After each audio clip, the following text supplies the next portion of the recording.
So nearly 200,000 in your district on Medicaid. That's more than 1 in 4 people. 12% of households participating in SNAP. How will Kentucky as a state make up for the federal cuts to those programs? I've served in the state legislature here for 10 years before going to Congress. I was a minority leader of the state Senate, in fact. They can't make it up. We get more in Kentucky every year in federal Medicaid dollars than the entirety of the Kentucky state budget.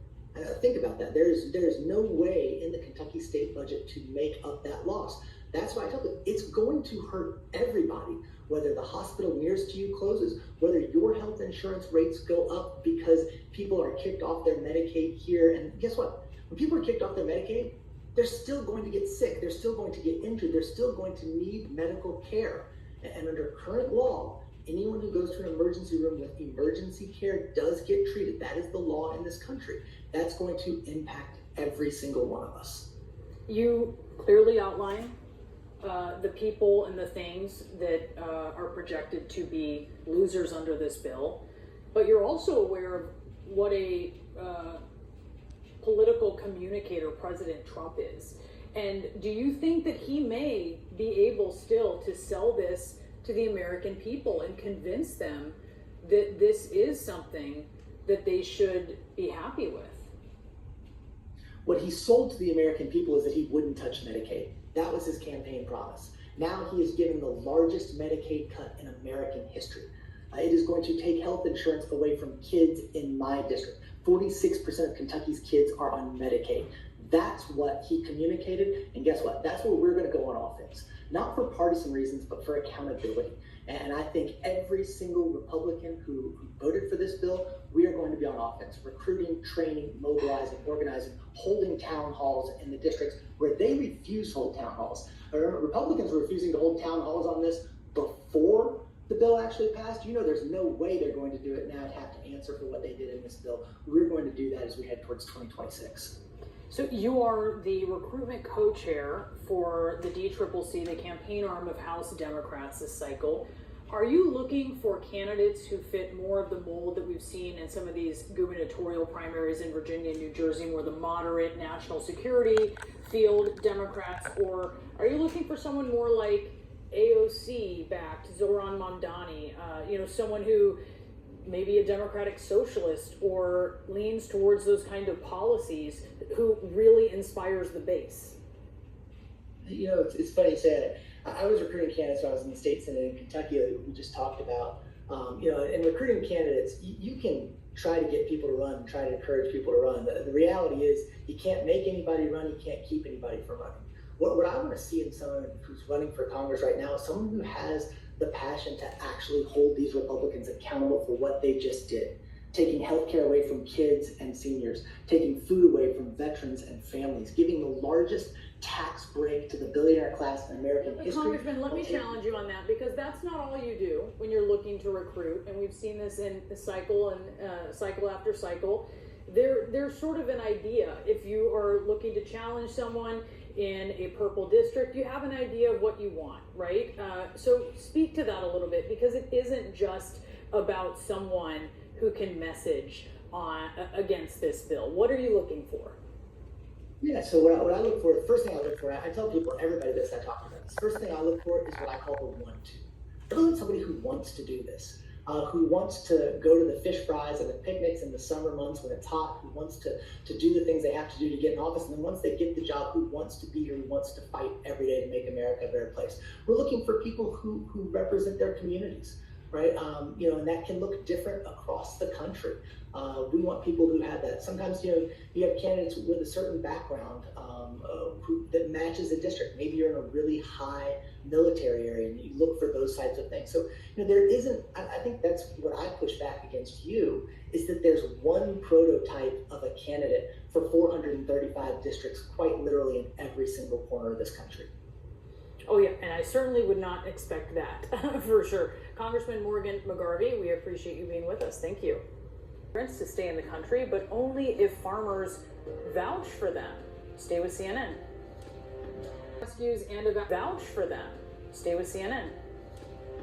Rescues and made it through the House yesterday after Republican leaders convinced several holdouts to switch their votes. Trump is set to sign the massive spending bill tonight as he celebrates July 4th. Tonight, just hours after the House passed his gigantic tax and immigration bill. We're sort of celebrating like the biggest bill of its kind ever signed, and it's going to make this country into a rocket ship. Biggest tax cut in history, great for security, great on the southern border. Immigration is covered. We covered just about everything. What Trump failed to mention is that the nonpartisan Congressional Budget Office estimates the bill will leave almost 12 million Americans without health insurance. That bill now heading to the president's desk, where he is expected to sign it tomorrow on the 4th of July, Trump's self-imposed deadline. The bill passing with a razor-thin vote. The president could only afford to lose 3 House Republicans. He lost 2, including Kentucky Congressman Thomas Massie, who said this. Well, looks like the big bill's going to pass, but it wasn't beautiful enough for me to vote for it. But enough Republicans did vote for it, giving Trump a major legislative win. But Democrats, well, they see it as a loss for millions of Americans. Just listen to House Minority Leader Hakeem Jeffries, who spoke on the House floor for a record 8 hours and 45 minutes before the vote. Our job is to stand up for the poor, the sick, and the afflicted, the least, the lost, and the left behind, everyday Americans. That's what Matthew teaches us. And that's not what's happening in this one big, ugly bill. Jeffries' marathon speech surpassing Kevin McCarthy's previous record of 8.5 hours used to delay a vote on President Biden's Build Back Better bill in 2021. Jeffries and Democrats see political opportunity in the passage of a bill that, according to polls, is unpopular with Americans. So I know that there are people concerned with what's happening in America, but understand what our journey teaches us is that after Project 2025 comes Project 2026. And you will have an opportunity to end this national nightmare. Jeff Zeleny is traveling with the president. He joins me out front live in Des Moines, Iowa. And Jeff, it took Trump a lot to get this bill passed. How big of a win is it in his eyes? Closer and closer to the Brianna, it is the biggest win that President Trump has seen, not only in these short, almost 6 months in office, but during his first term as well. He summed that up as he was leaving Washington en route to fly here to Iowa, saying, "I think I have more power now." That, of course, is to be seen. But one thing that is clear, this is his Republican Party.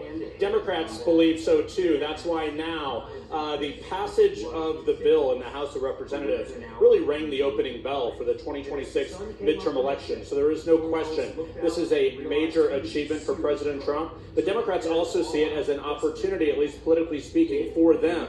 So now the race is on to define this bill, to litigate what is inside of this bill. But as for the victory lap, President Trump has been long planning to come here to Iowa to kick off the America 250 celebration. I'm told the celebration he is playing a deep part in, a very big interest in over the next year. It's going to be effectively the Trump show of America's 250th birthday. But Brianna, the irony cannot be really understated here. President Trump began his political rise in Iowa 10 years ago this summer, right here on the very grounds of the Iowa State Fair, where his helicopter arrived and he was giving rides to children. It's when Republicans started to take him seriously. Well, today they absolutely do, of course. But many of those campaign trail promises about extending tax cuts and lowering taxes for others, removing taxes on tip and overtime, he made those pledges and now it will be signed into law.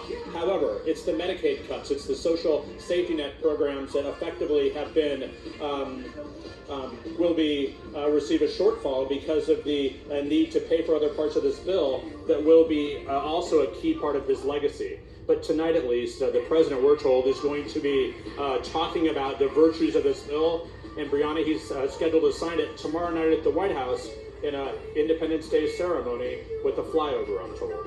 Brianna? All right, Jeff Zeleny live for us in Iowa. Thank you. Out front now, Democratic Congressman Ro Khanna. He is a member of the House Armed Services and Oversight